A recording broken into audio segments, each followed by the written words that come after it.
여야가 5.18 민주화운동 43주년 기념식을 맞아 광주로 총집결했습니다. 민주당과 정의당은 어제 전야제부터 함께했고 국민의힘 의원들은 특별 열차를 편성해서 광주로 내려갔는데요. 관련 내용 짚어보고 또 민주당 내 김남국 의원을 둘러싼 계파 갈등 조짐까지 정치권 이슈들 짚어보겠습니다. 정연국 전 청와대 대변인, 복귀왕 전 민주당 선대위 대변인 함께합니다. 두 분 어서 오십시오. 안녕하세요. 안녕하십니까? 자, 먼저 오늘 5.18 기념식 그 의미부터 짚어보도록 하겠습니다. 오늘 43주년을 맞았는데 일단 오늘의 의미 한번 짚어주시죠. 예, 오늘 윤석열 대통령이 지난해에 이어서 올해도 참석하면서 2년 연속 참석을 했죠. 더군다나 오늘 행사를 보니까 예전 같았으면은 함께 관료들, 국무위원들과 함께 이렇게 함께 걸어 나오는 모습을 보이는데 오늘은 지금 보시다시피 5월 어머니들과 함께 이렇게 나란히 걸어 나오는 모습이 참 어떤 모습에서는 굉장히 윤석열 대통령이 진정성을 가지고 임하는 모습이다 하는 모습이 참 보기 좋았고요. 또 함께 노래 부르면서 하는 모습들이 예전의 보수 정권하고 좀 다른 그런 모습들을 보였죠. 그런 의미에서 우리 민주 영령들의 정신을 헌법 정신과 일치시키면서 말씀하시는 부분도 그렇고 상당히 좋은 행사적 의미를 가졌다고 보여집니다. 네, 마찬가지 질문 드리겠습니다.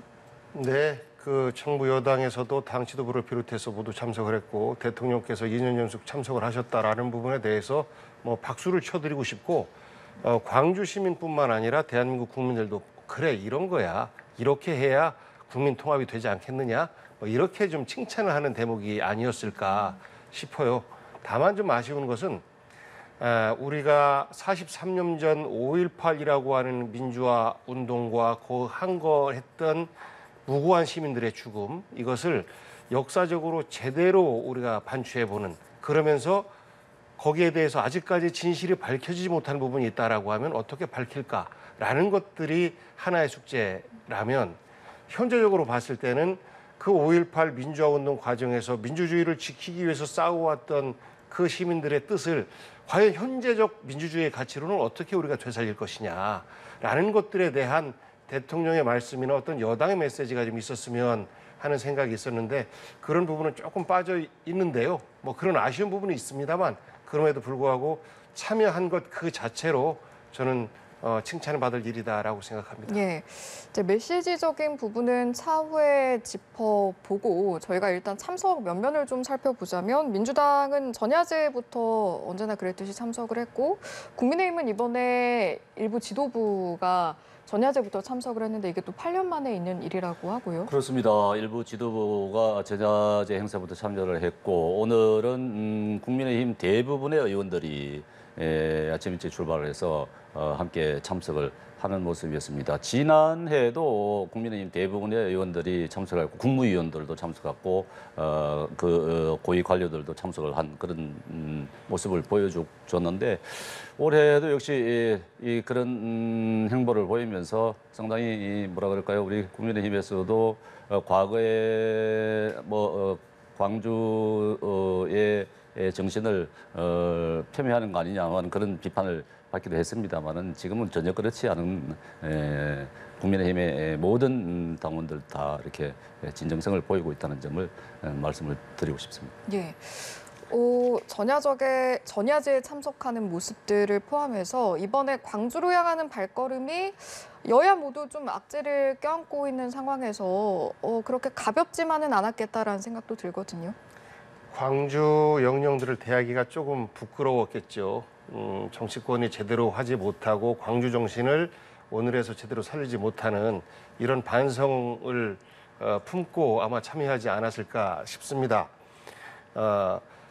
다만 국민의힘은 아직까지는 전야제까지는 참석을 안 하고 있는데 우리가 역사적으로 보면 3.1운동, 만세운동 재현을 각 자치단체에서 다 합니다. 우리 마을에서도 당시 했었어. 이걸 자랑으로 여기거든요.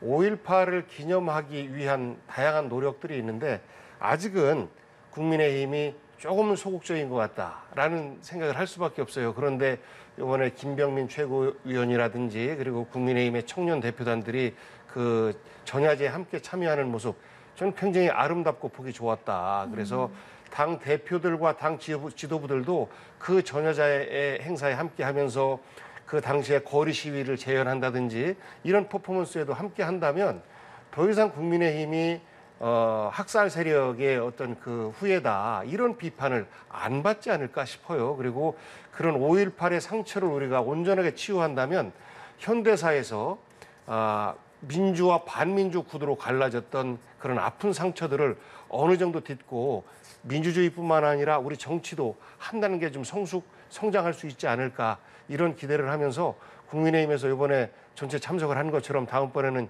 전야제에도 정말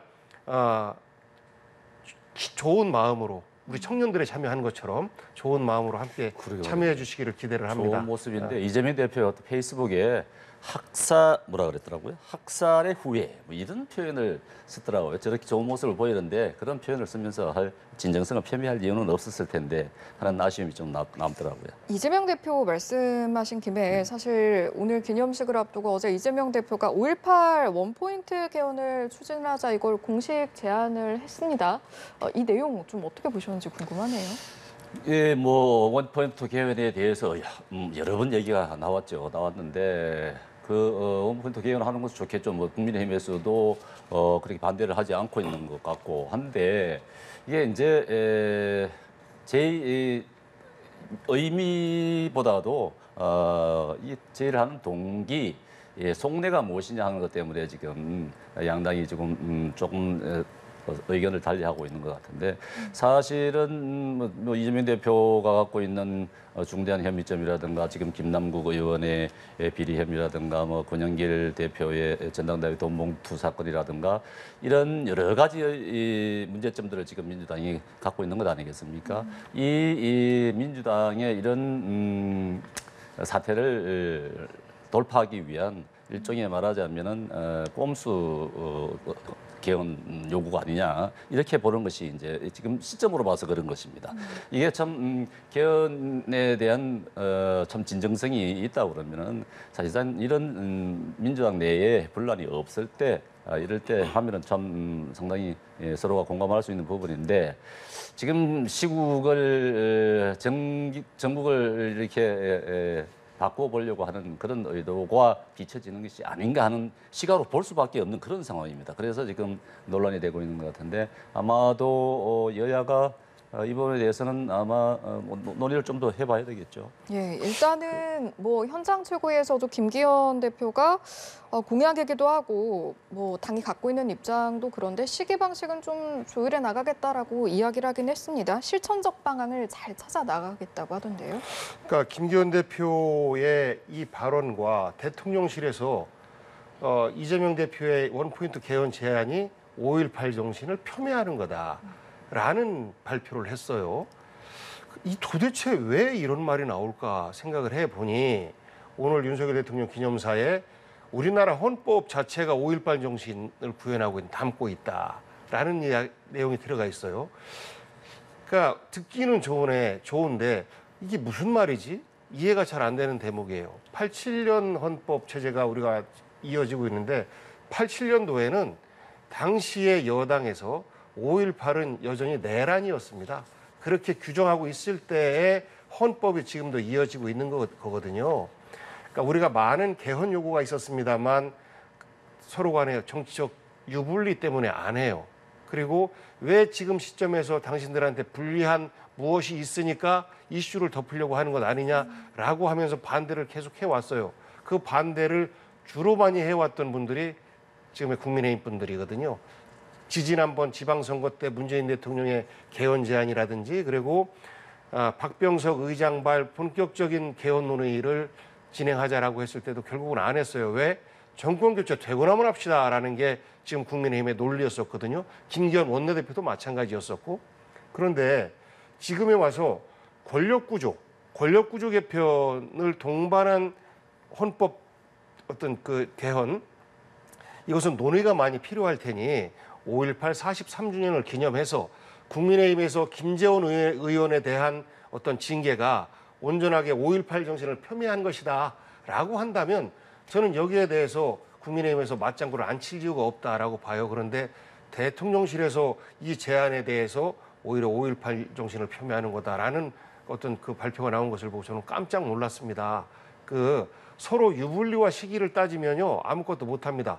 우리나라 개헌 100년이 지나가도 30년 전에 그 87년 헌법 체계 그대로 머물 수밖에 없으니까 5.18을 우리가 고민하면서 동시에 권력 구조까지도 바꿀 수 있는 지금 21세기에 맞는 헌법을 우리가 고민할 때 아닌가라는 생각을 갖고 그 5.18 정신 자체가 민주주의 정신을 고스란히 담고 있다라고 하면 저는 국민들의 합의를 통해서 5.18 정신을 헌법 그 전문에 수록하는 이 하나의 원포인트 개헌도 충분히 가능한 것 아닌가라는 생각을 해요. 그래서 전향적으로 정부 여당과 대통령실에서 고민을 해주기를 기대합니다.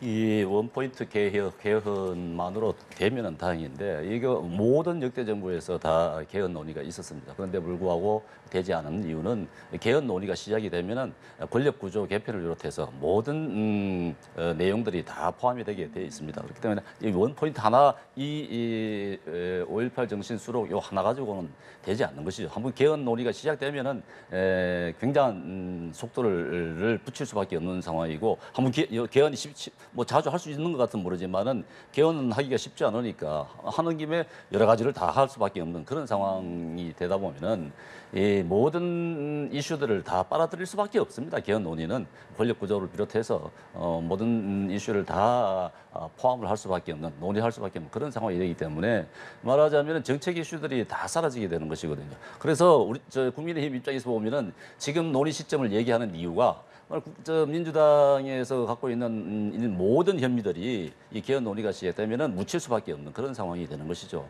민주당에서 그런 속내를 갖고 있지 않다고 말할 수는 없을 겁니다, 아마. 그렇기 때문에 지금 지적하는 것이지 뭐 개헌 논의 자체를 갖다가 해서는 안 된다 이런 건 아니지 않습니까? 일단 시점이 문제인 것이죠. 네, 그 부분에 그러니까, 대해서는 일부의 생각이 그럴 것이다라고 추측해서 나오는 것인데 여당 쪽에서 그렇게 주장을 하는 분들이 계신데요. 시점을 우리가 매번 누구에게 유리하냐 불리하냐 그러면 개헌 못하고요. 그리고 아까 말씀드렸던 것처럼 대통령실에서는 이러한 야당의 제안이 5.18 43주년 기념식을 딱 맞춰서 나왔으면 그것에 대한 정치권과 국민들의 성숙한 합의를 토론을 기대합니다. 라는 정도 발언이 맞는 거지 여기에 정신을 폄훼한다 이렇게 말씀하시는 것은 적절하지 못합니다. 5.18 정신을 계승하지 못하는 모습입니다. 원포인트인가 아니면 이제 대통령실에서 말한 것처럼 정당한 과정을 거쳐가는 것인가 여기에 따라서 얼마나 절차가 달라지고 그 복잡하다라고 이제 말씀을 하시기도 하셨는데 그 차이가 좀 구체적으로 어떻게 다른 건지 한번 짚어볼까요, 이참에? 그러니까 어차피 개헌을 위한 절차는 똑같아요. 예. 그런데 헌법 정신에 5.18을 집어넣느냐 안 집어넣느냐 이 부분은 뭐 간명할 수는 있습니다. 예. 그런데 여기에다가 이제 우리 권력구조 개편 4년 중임제로 바꾸느냐 혹은 내각제로 바꾸느냐 그리고 대통령 권한을 얼마만큼 분산시키느냐 이런 것들이 이제 내용에 들어가면 굉장히 다양해지죠. 그래서 서로 여야가 현재 시점에서 유불리를 따질 수밖에 없는 그런 내용들도 이제 들어가게 될 거예요. 예를 들어서 국회의원 국민소환제를 우리가 실시합시다. 라고 매번 반복적으로 외칩니다만 개헌을 해야 되거든요. 과연 이런 것들을 집어넣을 것이냐 말 것이냐 이 문제도 각 정당의 입장들에 따라서 달라질 수가 있어요. 그래서 매우 많은 갈등적 요소가 있으나 5.18처럼 기왕에 국민의힘에서 김재원 의원을 징계한 것처럼 그리고 대통령께서 2번 연속 5.18 우리 추모식에 참여한 것처럼 동의한다면 그런 동의되는 것 하나만으로도 충분히 개헌이 가능하고 저는 내년 총선에 이 개헌 논의, 이 개헌안 집어넣을 수 있다라고 봐요. 그러면 그건 대통령에게 유리한 거거든요. 대통령께서 그 개헌 제안을 하시고 그러면 여당은 급물살을 탈 것이고 야당은 5.18 정신을 헌법 정신에 수록한다는데 반대할 아무런 이유가 없다라고 하면 개헌에 대한 찬반 투표와 더불어서 국회의원 선거도 같이 하기 때문에 오히려 현 여당에게 유리한 거예요. 그런데 그런 것을 5.18 정신 폄훼다라고 하는 것은 저는 이런 오해도 살 수 있다고 봐요. 헌법 정신에 5.18 정신을 수록하고 싶지 않은 속내가 숨겨져 있는 것은 아닌가라는 오해를 살 수 있다라고 봅니다. 오히려 그런 측면에서 보면요. 지난 정부에서 사실 이 5.18 정신을 헌법에 수록을 하려고 이 부분만 수록하고 싶다 했으면은 됐을 거예요. 그 많은 의석수를 갖고 있는 상황이고 그런 의지가 있었다면은 했었을 겁니다. 그런데 이제 그때 개정을 할 때 여러 가지를 포함했기 때문에 그런 것이죠. 그러니까 한 번 개헌을 할 때는 개헌 자체가 쉽지 않기 때문에 말하자면은 문재인 대통령께서 하신 그 개헌 수정안도 법률 수정안도 그때 토지 공개념이 들어가고 또 권력 4년 중임제 들어가고 하는 바람에 이제 그게 제대로 논의되지 못하고 그런 부분도 있었거든요. 그렇기 때문에 한 개만 만약에 지난 정부에서 이 5.18 정신의 헌법 수록 한 개만 가지고 했다 그러면은 아마 가능했을 수도 있을 것 같았다는 저는 생각이 드는데 그때 왜 안 했을까 하는 부분이 좀 아쉬운 부분으로 남는 예, 부분입니다. 일단은 뭐 시기의 차이가 있을 뿐 반영을 하겠다라는 부분은 공감대가 이루어지는 부분이기 때문에 이건 좀 어떻게 진척이 될지를 봐야 할 것 같고요. 다시 기념식으로 좀 돌아보면 참석자의 면면을 봤을 때 전야제에 이제 참석한 인물들이 좀 꽤 눈길을 끄는 경우가 있었는데 그 중에서도 전두환 전 대통령의 손자 전우원 씨도 이번에 좀 찾았습니다. 이번 행보 어떻게 바라보셨는지요? 저는 뭐 놀라웠기도 하고 그리고 칭찬받을 일이다라고 생각해요. 그 전두환 씨 일가에서는 그 손자인 전우원 씨의 행보가 굉장히 불편하게 느낄 수 있을지 모르겠습니다만 그 후손 중에 한 명이라도 할아버지의 잘못을 내 선조의 잘못을 인정하면서 내 그 후손으로서 내가 할 수 있는 최소한의 역할을 하고 싶다라는 것 아니겠습니까? 얼마나 아름다워요. 우리가 한 10년 전쯤에 큰 이슈가 되었던 이완용 씨 후손이 이완용 씨의 재산, 이완용 씨의 땅을 돌려달라고 국가에 소송을 냈던 이런 것들을 보고 우리 국민들이 얼마나 개탄을 했습니까? 저는 그 전두환 씨의 손자지만 할아버지의 잘못을 손자인 제가라도 가서 고백하고 희생자와 함께 하고 싶습니다라고 그 상처를 어루만지는 모습 저는 너무나 아름다워 보였고요. 이준석 전 대표를 비롯해서 국민의힘의 청년들도 이 자리에 함께 있는 것 마음이 좀 불편했을 수도 있을 것 같아요. 그런데 저는 그런 노력 속에서 우리가 민주화 과정에서 서로 상처를 주고받았던 것들에 대해서 서로 치유를 할 수 있고 특히 아직도 남편과 생태 같은 자식을 잃은 그 유족들에게는 그래도 마음에 어떤 그 위안을 줄 수 있는 이런 행보 아니었나 생각을 하고요. 전 전우원 씨의 이런 행보에 대해서는 굉장히 큰 박수를 좀 보내드리고 싶고 노태우 대통령의 아드님께서도 그 다녀가셨지 않습니까? 저는 이런 모습들이 우리 국민들에게 박수받고 우리 역사를 바르게 화합으로 진행시킬 수 있는 어떤 모범 사례다라고 생각합니다. 예, 굉장히 어제 행보 높이 평가를 해주셨는데요. 예, 그렇습니다. 아름다운 모습이었다고 저는 보여졌습니다.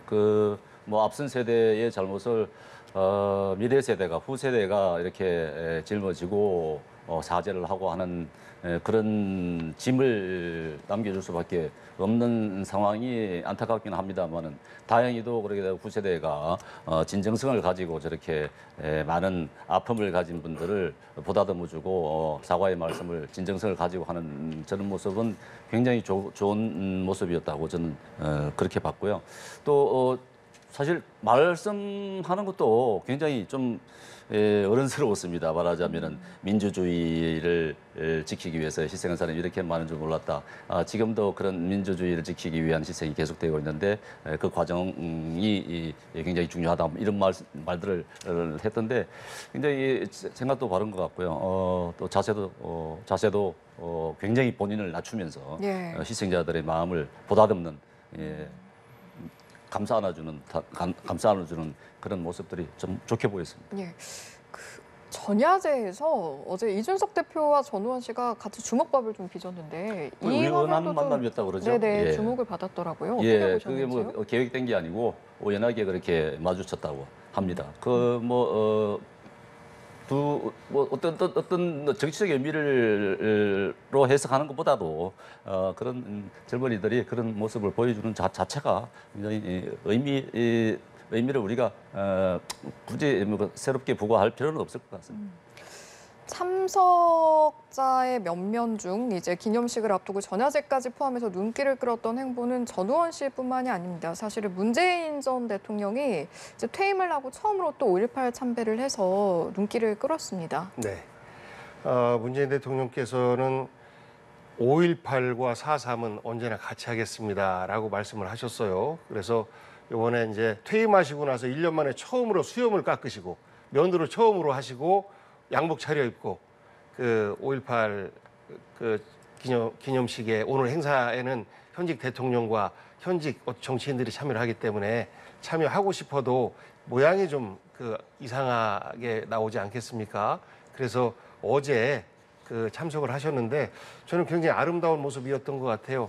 전에 노무현 대통령께서도 그런 심한 정치적 핍박에만 그 빠져 있지 않았다라고 하면 노무현 대통령께서도 얼마든지 참배를 하실 수가 있었을 텐데라는 좀 아쉬움이 좀 남았었고, 그리고 그나마 지금 문재인 대통령께서 전임 대통령으로서 이렇게 참배할 수 있는 것은 그래도 정치권에서 5.18 정신에 대해서는 더 이상 훼손하지 말자, 더 이상 북한군의 소행이니 뭐 이런 얘기 하지 말자라는 어느 정도의 합의가 이루어졌기 때문에 정치적 논란이 최소화되는 가운데 참배를 할 수 있지 않았었나 싶습니다. 그 면도하고 나오시니까 촐로처럼 그 평산마을에 있는 모습보다 훨씬 멋있던데요. 보기 좋았습니다. 그러셨습니까? 네. 전우원 씨를 만날 계획을 묻는 질문도 어제 있었나 봐요. 근데 여기에 대해서 특별한 계획이 없긴 한데 못 만날 이유는 없다고 본다. 이런 그렇죠. 답변이 또 주목을 받았습니다. 뭐 그런 정도 말씀이시면 대통령께서는 언제든지 만나고 열어두는 싶다라는 겁니까? 이런 표현이라고 봐야 돼요. 왜냐면 어. 워낙에 이제 표현에 대해서 좀 인색하신 편이라 못 네. 만날 이유가 없다라고 하는 것은 언제든지 만날 수 있다라는 것이고, 아마 문재인 대통령께서도 전우원 씨에게 위로도 해줄 거예요. 얼마나 가슴 아프냐. 그리고 그 세대로서 할아버지의 잘못과 가족들의 잘못으로 인해서 본인도 많은 손가락질을, 보이지 않는 손가락질을 받았을 거 아닙니까? 그 전우원 씨에 대한 위로와 더불어서 또 고맙다는 인사, 그런 청년들의 모습, 전우원 씨 당신 같은 청년들의 모습 속에서 우리나라의 미래는 희망이 있다라는 이야기들을 함께 나누지 않을까 싶고, 그런 자리를 은근히 기대하는 모습처럼 저는 읽혔습니다. 네, 문재인 전 대통령의 행보 또 그리고 전우원 씨와의 만남에 대해서 좀 열어놓는 모습 어떻게 보이십니까? 문재인 대통령의 행보에 대해서 뭐 정치적으로 많이들 해석을 하고 그러는데, 저는 뭐 어제 오늘 저런 모습, 오늘도 아마 계시죠. 뭐 저런 모습들에 대해서는 뭐 특별히 정치적 의미를 부여해서 말씀드리고 싶지는 않습니다. 예. 정치적으로 보지 않으면 그러면 어떤 관점에서 해석하면 되는 겁니까? 뭐 전직 대통령으로서 얼마든지 참여를 할 수 있는 것이죠. 예, 가서 본인의 그동안 재직 기간 동안에도 많이 참석을 하지 않았습니까? 네. 또 그런 부분도 있고, 또 본인이 이 헌법 전문에 넣고 싶었던 부분도 있고 한데 이루어지지 못했다고 하는 아쉬움도 표시를 하셨던데, 뭐 전직 대통령으로서 얼마든지 참석을 하셔서 할 수 있는 부분이죠. 예. 그러면 기대를 한다면 예. 내년에는 저는 살아계신 현 전 대통령들, 이명박 대통령과 박근혜 대통령께서도 참배를 해 주셨으면 하는 국민들의 기대가 은근히 생기지 않았을까 싶습니다. 그러면 얼마나 아름답겠습니까? 예. 소망을 좀 밝혀주셨으니까 내년에 어떻게 될지는 좀 지켜보면 될 일이고요. 문재인 전 대통령의 이제 참석 이야기를 했는데 윤석열 대통령, 현직 대통령의 참석 여부도 사실 굉장히 주목을 받았습니다. 이제 그동안 대통령들이 처음에 첫 해에는 참석을 했는데 이제 두 번째 해, 둘째 해에는 이제 참석을 하지 않는 경우가 있다 보니까 이제 두 해 연속 참석하는 게 또 주목을 받았거든요. 어떻게 보셨는지요? 앞서 말씀드렸다시피 윤석열 대통령 어제까지만 하더라도 대통령 일정에 대해서는 사실 공지가 되지 않기 때문에 민주당 쪽에서는 올해는 참석하지 않을 것이다, 뭐 이런 얘기도 있었죠. 예.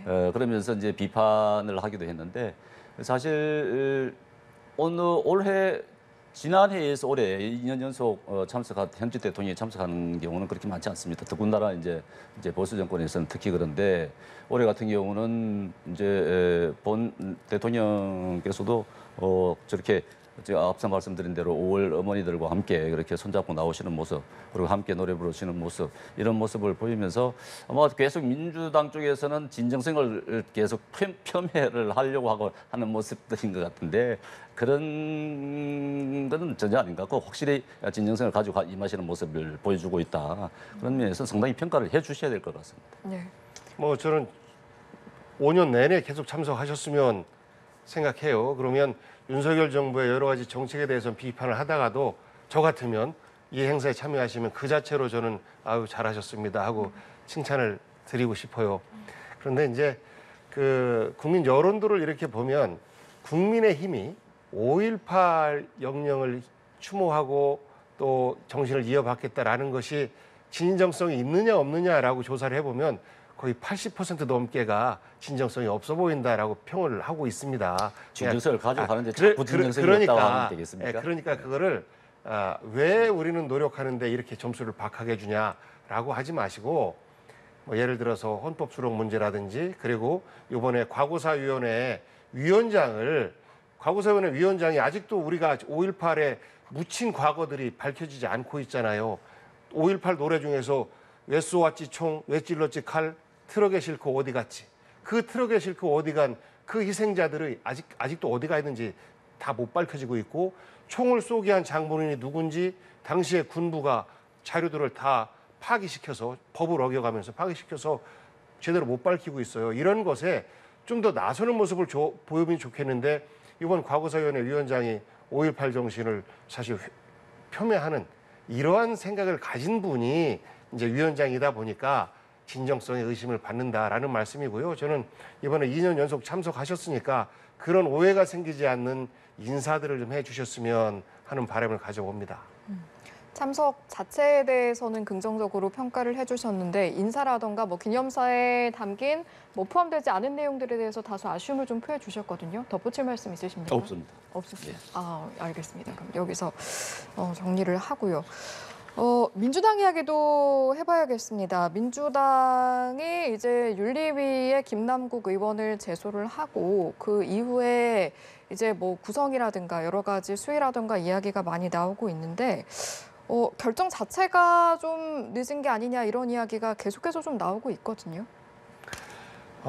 민주당에서는 당황스러웠겠죠. 이제 갑자기 불거진 것이고 이것에 대한 대응을 김남국 의원이 한 3일 동안은 사과도 하지 않고 오히려 정치적 공격이다 억울하다라고 했었으니까 같은 당 동료 의원을 믿고 바라보는 수밖에 더 있겠습니까? 그리고 4일째 되어서 도덕적 책임에 대한 사과를 했고 그 이후에 이것에 대한 정치적인 어떤 대안을 어떻게 마련할까 하다 보니 다소 좀 늦어진 면은 뭐 없지 않아 있습니다만 최종적으로 김남국 의원이 탈당을 하고 그리고 윤리위원회 제소까지 하는 결정을 내린 것 또한 민주당으로서는 굉장히 좀 안타깝고 가슴 아픈 일이 아니었을까 싶습니다. 같이 한솥밥 먹던 동료로서. 그런데 그 민주당의 어려움 중에 하나가 윤미향 의원 사건이 있었어요. 윤미향 의원이라고 아직도 현직 의원인데 이분이 정의기억연대라고 하는 단체를 이끌면서 위안부 할머니를 일종의 장사 수단으로 활용했다라고 온갖 정치적 핍박을 받고 검찰로부터 9가지 혐의로 기소가 됐어요. 그런데 그 1심 결과가 나머지는 다 무죄고 횡령 부분만 유죄인데 그 횡령도 시민사회단체에서 정교하게 회계 처리를 하지 못한 이런 부분에 기인한 것이고 그 횡령 액수보다 몇 배 많은 그 기부를 했기 때문에 김남국의 시간입니다. 그래서 만약에 지난번 대선을 앞두고 윤미향 의원을 제명시키자라는 이야기가 민주당 내에서도 있었어요. 그런데 만약에 그때 정치적 이유로 정치적 불리함을 타개하기 위해서 윤미향 의원을 제명시켰다라고 하면 만약 지금 그 1심에서 무죄가 나온 그 윤미향 의원에 대해서 어떻게 책임질 수가 있는가라고 보면 여러 가지 혐의가 있습니다. 국민의힘에도 여러분들이 계세요. 거기에는 뭐 불륜과 관련된 분도 계세요. 이분들 여론의 도마에 올랐을 때 바로바로 제명을 시킬 수 없습니다. 그래서 현재 윤리심사 자문위원회에서 1개월 그리고 1개월 연장을 통해서 여기에서 안을 만듭니다. 그러니까 지금 이- 김남국 의원을 그러니까. 윤리 제소한 것이 지금 잘못됐다는 얘기입니까? 아닙니다. 그래서 늦었다라는 예, 말씀을 하시니 늦었다는 얘기죠. 늦었다라는 예, 말씀을 그걸로 하시니 됐습니다. 예. 그런 그 내용에 대해서 제가 말씀을 드리는 것이고 여기에서 수위를 정할 것인데 현재 김남국 의원을 향한 여러 가지 의혹들이 징계 대상이 되진 못해요. 그 부분은 아직은 의혹 단계이기 때문에 그렇습니다. 그러면 어떤 부분으로 징계를 해야 되냐면 그 상임위 때 의정 활동에 집중하지 않고 개인적인 이득을 위해서 코인을 한 것. 이제 이 부분이 딱 떨어지는 징계 대상이거든요. 그래서 그 부분에 맞추어서 윤리특위에서 이제 진행을 해야 되는데 이것이 이제 진행되는 것도 좀 어려운 것이 국민의힘에서는 국회 법에서 정한 윤리심사 자문위원회를 건너뛰자 바로 제명해야 된다 이렇게 주장을 하고 있어요. 그래서 이것이 그런 정치적인 어떤 갈등 때문에 다소 좀 늦어질 가능성이 없지 않아 그렇게 볼지 있습니다. 모르겠습니다만은 그것은 국민의 눈높이에 맞지 않습니다. 지금 자문위를 구성하고 한다 그러면은 최대 80일은 지나야 결정이 나오는 것 아니겠습니까? 그렇다 그러면은 지금 뭐 다른 뭐 여러 가지 사건들도 지금 나오는 일들이 수없이 밝혀지고 있는 상황인데 국민들의 분노 게이지는 점점 더 높여줄 수밖에 없는 그런 상황이죠. 아니 근데 국회 법이 그렇게 돼 있다니까요. 그렇습니다. 그걸 그렇습니다. 그러니까 눈높이로 법을 어겨야 된다라는 말씀이지 않습니까? 법적으로 제가 하지 말자라는 건 법적으로는 아니에요. 그렇지만 법적으로는 그렇습니다만은 지금까지 나온 내용만 해도 그렇지 않습니까? 본인이 그렇게 뭐 아니라고 거짓말을 갖다가 많이 하면서도 사실로 드러나는 부분들이 많지 않습니까? 본인은 뭐 9억인가요, 10억 정도를 뭐 주식을 팔아서 투입을 했다고 하지만은 투자를 했다고 하지만은 사실은 9억, 10억 그대로 남아 있고 10억을 투자했다는데 어제 보도 보니까 30억이 이체됐다는 40억이 이체됐다는 거예요. 그럼 30억 어디서 났느냐? 그런 투자 금액이 돈이 다 도대체 어디서 났느냐 하는 부분들이 지금 그 의혹만으로 남는 게 아니지 않습니까? 사실 실제로 밝혀지고 있는 부분들도 얼마나 많습니까? 그런데도 불구하고 지금 제소를 윤리 제소 자체도 벌써 마치 부당한 것처럼 억울한 것처럼 말씀하시는 건 아니 그건 아니에요. 아니 그 말씀을 그렇게 곱게 하시면 안 됩니다. 결정을 국민들이 지금 다 지켜보고 있는 상황인데 그걸 계속 뭐 법대로 한다 하면은 제가 말씀드리지 않습니까? 법대로 한다면 80일 걸리겠죠. 80일 걸리면은 사실상 그것도 역시 이렇게 보여지는 어떻게 비춰주냐 하면은 민주당에서 시간이 흐를수록 묻혀지겠지, 덮여지겠지 하는 그런 속내를 보인다는 거예요. 그렇지 않고 즉각 조치를 하는 것이 바람직하다. 저렇게 그런 말씀을 드리고 싶은 거예요. 그러니까 여론의 도모에 오른 정치인을 즉각 단죄할 수 있는 법이 없어요. 윤리특위에 올라간다고 합시다. 윤리특위도 사실 그 지금 부분 잘못 알고 있어서 제가 설명드릴게요. 윤리특위는 국회의원으로 구성되어 있기 때문에 정치적 공방이 될 수 있어요. 이것을 정치적 공방을 최소화시키기 위해서 다선 의원 중에서 최연장자가 위원장을 맡게 그렇게 그 여야 합의로 구성을 했습니다. 그런데 이제 다선이 박병석 전 국회의장이다 보니 그 다음인 이제 변재일 의원이 현재 그 심사위원을 맡고 있는 것이고 그리고 그 정치인들 간의 정쟁 대상이 되니까 이것을 최소화시키고 객관화 시키기 위해서 윤리심사 자문위원회를 반드시 구성해서 거치게 돼 있어요. 그리고 여기는 각 사안에 대해서 활동 시한을 1개월 그리고 1개월 동안 결론이 나지 않을 경우에는 1개월 더 연장해서 2개월 이렇게 갑니다. 그래서 그거를 윤리특위에 올리면 윤리특위에서 거의 대부분 다 그것을 인용을 합니다. 근데 이런 절차까지도 국민의 눈높이에 맞지 않다라고 비판하면 그 법을 개정해야 된다라고 주장하면 저희 그 부분에 대해서는 받아들일 수 있는데 그런 거까지 비판하면 안 되고 저는 법률을 일방적으로 잘 처리하시는 민주당에서는 얼마든지 할 수 있는 것 아닙니까? 자, 제가 정리를 좀 해보면 그거는 억지 주장이죠. 자, 그리고 알겠습니다. 저는 김남국 의원을 옹호하고자 했던 바가 전혀 없고 잘못됐죠. 비판받아야 되죠. 그런데 국회 절차가 그러하기 때문에 다소 늦어질 수 있다라고 설명을 드린 것인데 저의 말로 이렇게 곡해를 하시면 안 되죠. 전혀 뜻이 없다 이렇게밖에 해석할 수밖에 없습니다. 자, 이제 정리를 하면 저희 화면으로도 보여드렸습니다만 국회법상 원래 20일 숙려 기간에 최장 60일 자문위 심사를 거쳐야 하는데 이게 여당에서 제안한 절차 단축 제안을 놓고 지금 이견이 드러났고 두 분도 이제 관련해서 이제 공방을 하신 건데요. 일단은 징계 수위 이야기도 그럼 좀 해보겠습니다. 징계 종류가 이제 총 4단계까지 있는 걸로 알고 있는데요. 그렇죠. 이제 경고, 출석 정지, 30일까지 출석 정지 그리고 네 단계가 있긴 한데 사실 지금 국회 윤리특위가 있습니다만은 재원 국회 이후에 사실 230회 정도인가요? 제소가 되긴 했습니다만은 당 국회의원직을 버리게끔 한 경우는 거의 없습니다. 사실 지금까지 한 번도 없어요.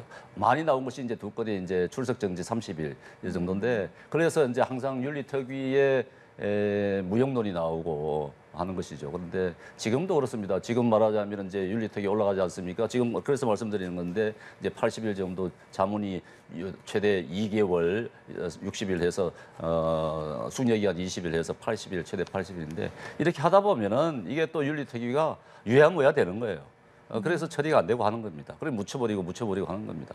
그래서 그렇기 때문에 지금 이 상황으로 봤을 때 이거 얼마나 국민들에게 허탈감을 준 사건입니까? 김남국 의원이. 그렇기 때문에 지금 법적으로 모든 것이 아무것도 규명된 게 없다 이렇게 말씀을 하시지만 그렇다 하더라도 지금 드러난 것만 하더라도 민주당에서 탈당을 시킬 수밖에 없는 그런 상황을 위중하다고 보는 것 아니겠습니까? 그렇기 때문에 윤리특위보다도 예. 민주당 내에서도 본인이 자진 사퇴하는 것이 바람직하다. 이런 얘기들을 좀 중하게 여기셔야 될 것 같습니다. 마찬가지로 이제 징계 수위 전망 비롯해서 사실은 민주당 내부의 좀 분위기를 살펴보면 비명계 의원들 위주로 이제 조국 사태 때와 비교하면서 좀 강도 높은 발언들도 나오고 있거든요. 이게 계파 갈등까지 번지는 게 아니냐 이런 우려 섞인 시각도 있는데요. 사실 하나 바로 잡으면요. 민주당에서 탈당시킨 게 아니고 김남국 의원이 스스로 탈당한 겁니다. 예. 그리고 현재 이 문제에 대해서 비명계라고 하는 분들 가운데 극히 일부가 이재명 대표를 공격하는 수단으로 삼고 있는 것에 대해서 저는 정말 같은 당에 속한 사람으로서 부끄럽습니다. 그런 사람들과 함께 정치한다는 것이 부끄러워요. 남국의 바다다 이런 조어를 해서 결국 그분들한테 어떤 도움이 되겠습니까? 다른 당으로 가고 싶으면 얼른 이사 가시라라는 조언을 좀 해드리고 싶어요. 반성을 함께 해야 되는 사람이 나는 아무 잘못 없고 이 잘못과 이 잘못은 결국 이재명의 잘못이야라고 해서 당권에 조금이라도 유리한 고지를 찾으려고 하는 이런 모습들 저는 당 내에서도 혹은 당 밖에서도 국민들에게도 저는 이건 야단 맞을 짓이지 칭찬받을 짓은 결코 아니다라고 생각하고요.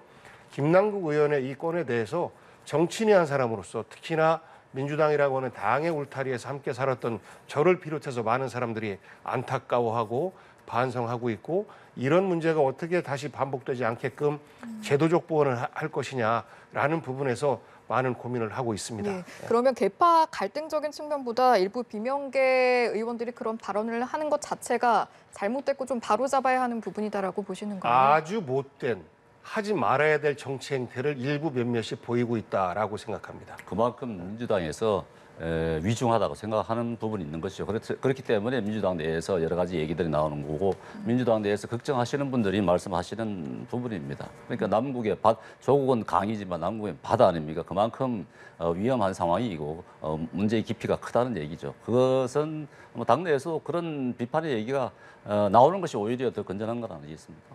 그러면 비명계 일부 의원들이 그런 이야기를 내놓을 때 민주당 내부에서는 좀 어떤 이야기가 오고 가나요? 거기에 대한 반응이요? 늘 반복적으로 하시는 분들이 하니까 그냥 참아야지 어떻게 합니까? 맞는 말씀을 하시는데요. 그렇습니까? 그분들과 드자비하고 싸울 수도 없고 제발 좀 매사를 저렇게 당권 투쟁으로 안 바라봤으면 하는 바람을 갖고 그분들에게 좀 그러지 말아달라. 왜 스스로의 자해를 하느냐라는 말씀을 좀 드리고 무엇보다 싶은데 중요한 것은 네, 예. 어떻게 하겠습니까? 정치인은 정당 소속이 이전에 또 개별 정치인으로서 자기 소신을 얘기할 수 있는 거니까 안타깝지만 저는 그렇게 하려면 떠나시라라고 얘기하고 싶어요. 절이 싫으면 중이 떠나는 겁니다. 무엇보다 중요한 것은 그렇죠. 지금 여야가 어느 정도 의견은 일치를 한 것 같은데 그래서 결의안이 나왔죠. 지금 자진 신고를 하자. 예, 예. 자진 신고를 하자고 나왔는데 이게 자진 신고 가지고 되겠습니까? 사실 갖고 있는 사람 다 그것을 다 신고를 하겠습니까? 사실 어렵거든요. 그렇기 때문에 권익위에서 지난번 부동산 전수조사 하듯이 전수조사를 한번 했으면 좋겠습니다.